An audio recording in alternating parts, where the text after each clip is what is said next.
ko na siya.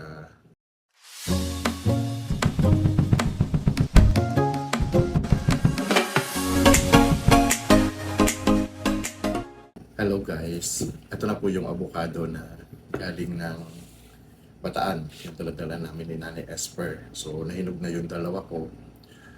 Tama-tama lang siya. Sabi ni Nanay Esper, masarap daw siya, matamis siya. So sige, tikman natin. Pero ako lalagyan ko ng powder milk ng konti. Tapos, yun lang. Kasi hindi ko na siya, kakainin natin siya ng ganito mismo.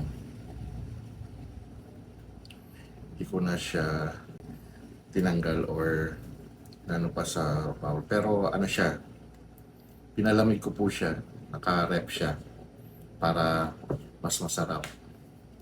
Diba? So ngayon, titikman na natin yung avocado. So this is it guys. Ito yung isa. Dalawa pa lang to. May dalawa pa akong pinapahinog. Andun pa siya sa lalagyan. Ayan. Yung live natin. May ano. May tahol ng mga doggy. Natin.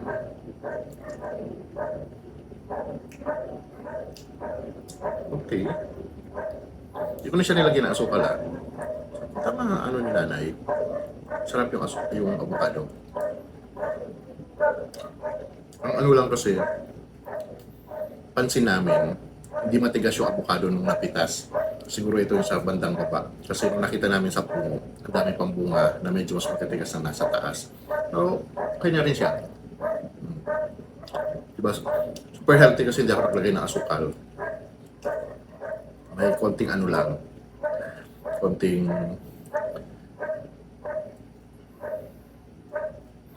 powder, BB brand. Ano na tayo guys? Food and travel vlog. Kasi kung ano makuha natin pagkain sa kalsada, sa travel natin, ay kung content na din natin.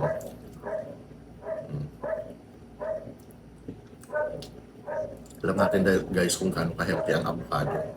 Diba? Alam nyo ba, noong December, sa kagustuhan ko makumpleto yung fruit basket ko, at ang kulang-kulang lang is avocado. Wala akong mahanap sa palengke na malapit dito.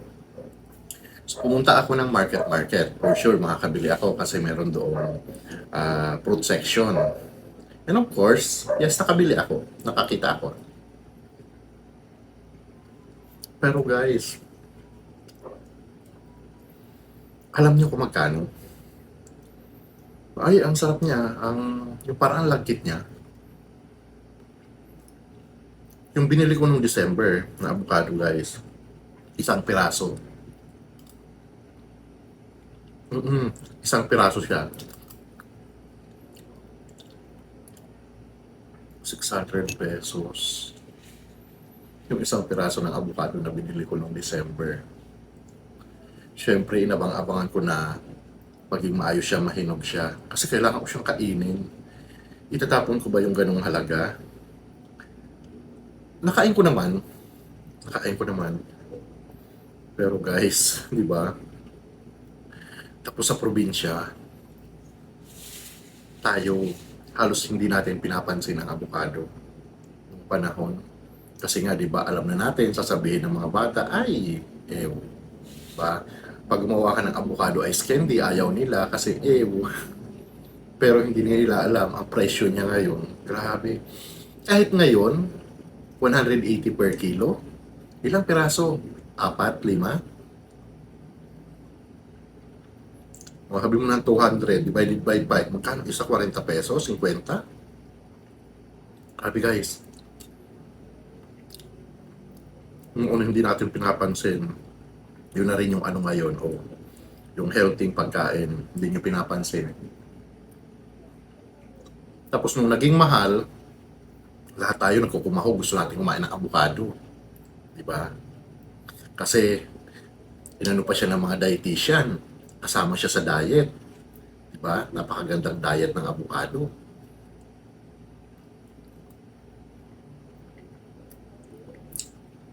Yun lang yung ano. Kaya sabi ko, di ba, nung nakaraan, kapag ako nagkaroon ng piece of land, isa sa nakatanim dyan at hindi mawawala, avocado, guyaba, no, papaya. And of course, mangga, kasi napakagandang silungan ng mangga. Kapag sobrang init ng panahon, maglalagay ka lang ng duyan, di ba? At masustansya ang mangga. Pero hindi mawawala sa akin dyan yung ano, yung top 3 na super healthy at super mahal. Avocado, guyaba, no? Tsaka, ano na yung sinabi kong isa? Papaya. And also, dragon fruit. Expect nyo guys, kapag nagkaroon ako ng piece of land sa province, kapag nakabili ako sa Dingalan, ano siya, gagawin ko talaga siyang farm, puro prutas. Para pag may gusto pumunta, actually ang plano ko is magkaroon ng ano, campsite. Diba? Pag gusto nyo vacation, gusto nyo mag-unwind. Discounted pag content creator. Hindi ako pareho ng ibang establishment. Kapag content creator, kukuha ng video,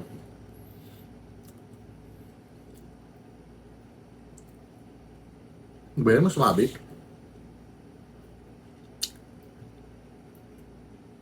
Ayaw matanggal. Meron akong resort, mga establishment na napuntahan, mga nature, mga pasyalan. Pag content creator ka, gusto mo magpalipad ng drone, 1,000 pesos. Pag kukuha ka ng video, 500 pesos. Pag magbablog ka, yung nagbibideo ka na nagsasalita ka, 1,000 din ang bayad. Di ba? Naintindihan ko business. Business siya. Pero, di ba dapat maging thankful tayo sa mga content creator kasi napopromote ng free ang business ninyo. Kasi once na pinost yan, merong viewers yan. O sige, maghanap kayo ng ano. Mag-ano kayo ng mga sikat na po, na, o kaya mga marketing partners. Magkano bayad? So, ano kailangan nilang gawin, di ba? So, i-ano rin nila sa social media. Paano nila sa mga tao. Eh dito, sa mga tulad namin, lalo na kami mga maliliit, marami kami.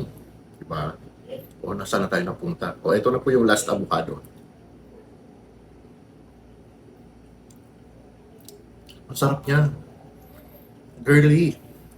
Pabalik ako doon, gusto kong avocado mo. Alam ko ang laki ng avocado niyo dyan sa tapat ng bahay niyo. At ang daming bunga sa taas.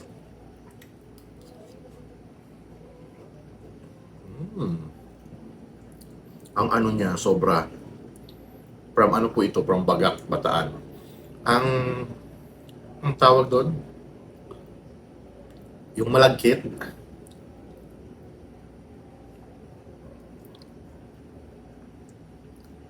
Lalo na siguro kung matigas na to na napitas. Grabe yung ano niya. Guys, done. Yung dalawa. Yun lang yung kamay ko. So yun po. Mga healthy fruits na yung mga napapakita natin sa inyo. Of course, may nasisilayan ka. Hindi pa siya nauubos. Sa mga susunod na araw, hinog na talaga siya.